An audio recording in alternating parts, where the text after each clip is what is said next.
हुज़ूर सल्लल्लाहु अलैहि वसल्लम की जो पहली बीवी हैं वो हज़रत खदीजा हैं। और एक मसलिहत और हिकमत ये भी है कि हुज़ूर सल्लल्लाहु अलैहि वसल्लम की जो बच्चे हुए, औलाद हुई, वो सारे हज़रत खदीजा से हुए।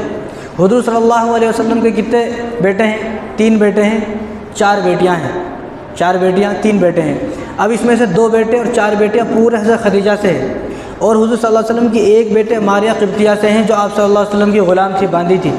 तो उनसे हज़रत इब्राहीम है। तो इब्राहीम जो हज़रत इब्राहीम थे, हुज़ूर सल्लल्लाहु अलैहि वसल्लम के जो तीसरे नंबर के जो बेटे हैं, उनका इंतकाल 17 महीने के बाद हो गया। वो 17 महीने तक ज़िंदा रहे, उसके बाद इंतकाल हो गया। देखो, हुज़ूर सल्लल्लाहु अलैहि वसल्लम की 4 बेटियाँ ज़िंदा रही और 3 बेटियाँ हुज़ूर के सामने ही वफ़ात पा गई, और एक बेटी हुज़ूर सल्लल्लाहु अलैहि वसल्लम के इस दुनिया से जाने के 6 महीने के बाद वफ़ात पा गई, और 3 बेटे हुज़ूर के, वो हुज़ूर सल्लल्लाहु अलैहि वसल्लम के सामने ही वफ़ात पा गए। यानी हुज़ूर सल्लल्लाहु अलैहि वसल्लम के 7 औलादों में से 6 तो हुज़ूर के सामने ही वफ़ात पा गई, एक ज़िंदा रहे, यानी हज़रत फ़ातिमा, वो भी 6 महीने के बाद वफ़ात पा गई। अब हुज़ूर सल्लल्लाहु अलैहि वसल्लम की नस्ल किससे चली है? बेटियों से चली है। हुज़ूर सल्लल्लाहु अलैहि वसल्लम की नस्ल जो चली है ना, आजकल हम क्या सोचते हैं, अरे लड़का नहीं होना, नस्ल कैसा चलती, नस्ल रुक जाती। यानी ऐसा लगता है कि तो हुज़ूर से भी बड़ा है, ऐसा लगता है कि हुज़ूर से भी बड़ा है। आज पूरी दुनिया के अंदर सैयद मौजूद है, नहीं, पूरी दुनिया में सैयद मौजूद हैं, लेकिन उन सैयदों का जो सिलसिला चला है, जो नस्ब चला है, वो बेटियों से चला है। क्योंकि हुज़ूर के जो बेटे थे वो तो बचपन में इंतकाल हो गए, उनकी तो शादी भी नहीं हुई। शादी कहाँ से होती, छोटे बचपन में इंतकाल हो गए। और जो शादी हुई है वो बड़ी उनकी हुई है, जो बड़ी हो गई बेटियाँ, उनकी शादी, उनसे पूरी दुनिया के अंदर आज सैयद मौजूद हैं। आज हम लोगों के अंदर घर में बेटी हो जाती ना, तो हम लोग परेशान हो जाते, अरे बेटी होगी कैसा करना, मेरा नस्ब कैसा चलता, मेरा सिलसिला कैसा चलता, ये कैसा चलता, वैसा चलता। तो हुज़ूर सल्लल्लाहु अलैहि वसल्लम ने फरमाया कि जिसके घर में 2 बेटियां हो गई, या 3 बेटियां हो गई, या 1 बेटी भी हो गई, तो हुज़ूर ने फरमाया कि कल क़यामत के दिन वो मेरे साथ इस तरह होगा जिस तरह मेरी दोनों उंगलियाँ हैं। जिसकी 2 बेटी हो गई वो मेरे साथ इस तरह होगा, जिसकी दोनों उंगलियाँ मिली हुई हैं इस तरह मेरे साथ होगा। वो जन्नत का मिल जाना अलग बात है, जन्नत का मिल जाना अलग बात है, लेकिन हुज़ूर का क़ुर्ब मिलना ये बहुत बड़ी बात है। हुज़ूर का क़ुर्ब मिलना बहुत बड़ी बात है। और हुज़ूर ने फरमाया कि जिसकी 2 बेटी हो गई या 3 बेटी हो गई, और उनकी उसने परवरिश की, अच्छी तरीके से परवरिश की, उनको पाला और उनके साथ उसने सलूक किया, उनको तालीम दी और उनकी अच्छी जगह शादी कर दी, तो फरमाया कि इस आदमी पर जन्नत वाजिब है, ये आदमी जन्नती हो गया। आज हमारे घरों में बेटी हो जाती तो हम लोग परेशान हो जाते, अरे क्या हुआ, मुँह छुपाते फिरते हैं। एक वक्त था कि हुज़ूर सल्लल्लाहु अलैहि वसल्लम जब नबी बने थे तो उस वक्त मक्के के लोग बेटियों को ज़िंदा दफन करते थे, लेकिन जब हुज़ूर आए तो हुज़ूर ने इसी औरत को 4 हैसियतें दी। हुज़ूर ने फरमाया कि इस औरत की 4 हैसियतें हैं। माँ है तो उसके कदमों के नीचे जन्नत है, अल जन्नतु तहत अक़दामिल उम्महात। अब अगर कोई कितना बड़ा वली है, हाफिज़ साहब है, मौलवी साहब है, मुफ्ती साहब है, वो सब नहीं, माँ की खिदमत करेगा तो जन्नत मिलेगी। कोई आदमी बहुत बड़ा मुत्तक़ी है, परहेज़गार है, लेकिन वालिदैन को सताता है, परेशान करता है, माँ पे जुल्म करता है, माँ को सताता है, तो उसके लिए कोई जन्नत नहीं है। अब अगर कोई वली भी है, शेख अब्दुल कादिर जिलानी भी है, तो उनको जन्नत हासिल करने के लिए माँ की खिदमत करनी पड़ेगी, क्योंकि माँ के कदमों के नीचे जन्नत को अल्लाह ताला ने रख दिया है। जन्नत वहाँ है, 7वां आसमान, लेकिन हुज़ूर सल्लल्लाहु अलैहि वसल्लम ने जन्नत को वहाँ से निकाला और माँ के कदमों के नीचे रख दिया। अल जन्नतु तहत अक़दामिल उम्महात, ये 4 हैसियतों में से पहली हैसियत है। और दूसरी हैसियत क्या है? हुज़ूर ने फरमाया, दूसरी हैसियत औरत की बीवी है। हुज़ूर ने फरमाया अन्निकाहु निस्फुल ईमान, कि जब आदमी का निकाह होता है तो उसके बाद उसका ईमान मुकम्मल होता है। निकाह से पहले आदमी का ईमान आधा रहता है, निकाह से पहले ईमान अधूरा है, आधा है। जब निकाह होता है तो ईमान मुकम्मल हुआ। पहली हैसियत माँ है, दूसरी हैसियत औरत को हुज़ूर सल्लल्लाहु अलैहि वसल्लम ने ये दी कि अब शादी होंगी तो इन दोनों का ईमान मुकम्मल हो गया। इन दोनों का ईमान आधा था, अधूरा था। कितने भी अमल करो ईमान आधा ही है। शादी हुई तो ईमान मुकम्मल हो गया।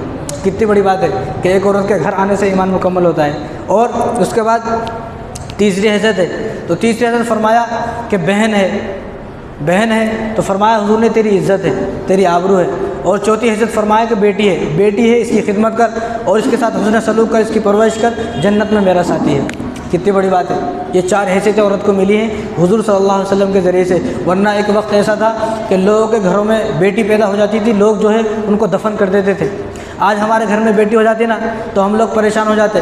और अल्लाह तबारक व तआला का फरमान सुने आप, ये 25वें पारे की आयत है, यहबु लिमन यशाउ इनाथा व यहबु लिमन यशाउ ज़ुकुर अव युज़व्विजुहुम ज़ुकराना व इनाथा व यजअलु मन यशाउ अक़ीमा इन्नहु अलीमुन क़दीर। अल्लाह ताला खुद फरमा रहे हैं कि मैं जिसको चाहता हूँ बेटे देता हूँ, जिसको चाहता हूँ बेटियाँ देता हूँ, जिसको चाहता हूँ दोनों देता हूँ, जिसको चाहता हूँ कुछ भी नहीं देता हूँ।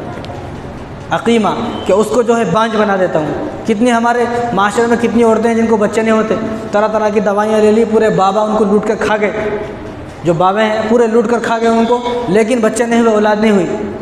लेकिन ये अल्लाह तबारक व तआला की हिकमत है, अल्लाह की कुदरत है, ये अल्लाह के हाथ में है। किसी को औलाद देना या ना देना, बेटे देना बेटी देना, अल्लाह की हिकमत है। आज हमारे घरों में बेटी हो गई तो उन्हें मुँह छिपाता फिरता है, और जब बेटी हो जाती है किसी को फ़ोन करके बोलता भी नहीं। लेकिन जब बेटे हो जाते तो सब रिश्तेदारों में फ़ोन करके बोलता रहे, बड़ा खुश हूँ मेरा बेटा हुआ है। वो खुशी होती है जब खुश है, और लड्डू भी बांटे जाते हैं, बर्फ़ी भी बांटी जाती है, और सारे रिश्तेदारों को जमा किया जाता है, अक़ीक़ा भी किया जाता है, दावती सब की जाती हैं। लेकिन जब बेटी होती है इन्हें परेशान हो जाता है, अरे क्या हुआ। ये उन्हीं की मिसाल है, ये कुफ़ार की मिसाल है। इसी को अल्लाह तबारक व तआला ने फरमाया, वइज़ा बुश्शिरा अहदुहुम बिल-उन्सा ज़ल्ला वजहुहु मुस्वद्दन व हुवा कज़ीम, कि वो जो कुफ़ार मक्का थे, जब उनके घर में बेटी होती थी उनको मालूम हो जाता तो अपना चेहरा जो छुपाए फिरते थे, वो किसी को मालूम ना हो जाए, उनका चेहरा सियाह हो जाता था कि किसी तरह इसको क्या करूँ, ज़िंदा दफन कर दूँ, क्या कर दूँ। और उस वक्त तो बेटियों को ज़िंदा दफन किया जाता था, बेटियों को ज़िंदा दफन किया जाता था। और बेटी जो है ये जहन्नुम से जाने में आड़ है।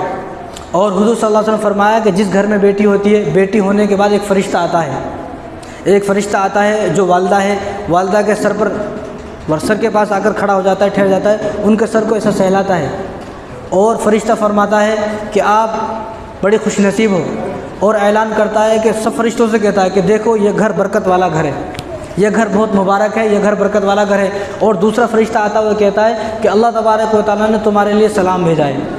जब बेटी होती है तो अल्लाह तबारक व तआला का सलाम आता है। तो हज़रत मूसा अलैहिस्सलाम ने हुज़ूर से अल्लाह तबारक व तआला से पूछा एक मरतबा, या अल्लाह आपके खुश होने की निशानी क्या है। तो अल्लाह ताला ने फरमाया, कौन फरमा रहे हैं? अल्लाह। ये मैं नहीं, ये मोदी नहीं फरमा रहे, योगी नहीं, ये मैं नहीं, ये किसी का कलाम नहीं है, इंसान का बना हुआ, ये अल्लाह का कलाम है। मूसा अलैहिस्सलाम अल्लाह से पूछ रहे हैं, तो अल्लाह ने कहा कि जब मैं जिससे खुश होता हूँ उसको बेटी देता हूँ, जिससे खुश होता हूँ उसको बेटी देता हूँ। कि ठीक है या अल्लाह, उनको ज़रा बात में मज़ा नहीं आया। तो हज़रत मूसा अलैहिस्सलाम पूछा कि रसूल और ज़्यादा जिससे खुश होते हैं? तो फरमाया जिससे और ज़्यादा खुश होता हूँ तो एक और बेटी देता हूँ, जिससे और ज़्यादा खुश होता हूँ तो उसको एक और बेटी देता हूँ। यहाँ अगर 3 बेटी हो जाए तो लोग तानों से मार देते, लोग उन्हें परेशान हो जाता, कहाँ छुपूँ मैं। तो अल्लाह ताला खुद फरमा रहे कि मैं जिससे खुश होता हूँ उसको बेटे देता हूँ। तो हुजूर ने फरमाया भी है कि तुम ऐसी जगह शादी करो, इस बच्चे से शादी करो कि जिसकी माँ को पहली बेटी हुई हो, ताकि तुम्हारा घर भी मुबारक वाला और रहमत वाला हो, ताकि तुम्हारे घर में भी अल्लाह तबारक व तआला का सलाम आए। अब जिन घरों में बेटे हैं तो समझ ले हमारे घरों में अल्लाह का कोई सलाम नहीं आया। और जिस घर में अल्लाह सलाम भिजाएँ, अल्लाह सलाम भिजा रहे हैं। यहाँ अगर हमारे को कोई MLA MP भिजा दे, कोई कार्ड भिजा दे तो हम लोग खुश हो जाते हैं, अरे फ़लाँ आदमी MLA साहब मेरे को पूछे। तो अब अल्लाह तबारक व तआला सलाम भिजाए, और जिस घर में अल्लाह सलाम भिजाए, मुझे लगता है कि उस घर का जहन्नुम में जाना तो मुश्किल ही है। वो घर तो आदमी जन्नत में ही जाएगा। तो खुश हो जाएं कि अल्लाह ने सलाम भिजाया है, और जहन्नुम में जाने से आड़े। आज हमारे घर में बेटी हो गई, चेहरा गिरा लेता, मासूम सूरत बना लेता, परेशान हो जाता। आज तक कोई ऐसा पैदा ही नहीं हुआ कि जिसने बेटी की खुशी पर भी लड्डू बांटे हों। कभी बेटी का भी कोई अक़ीक़ा और कोई ज़बरदस्त धूमधाम से दावत की हो, कोई भी नहीं।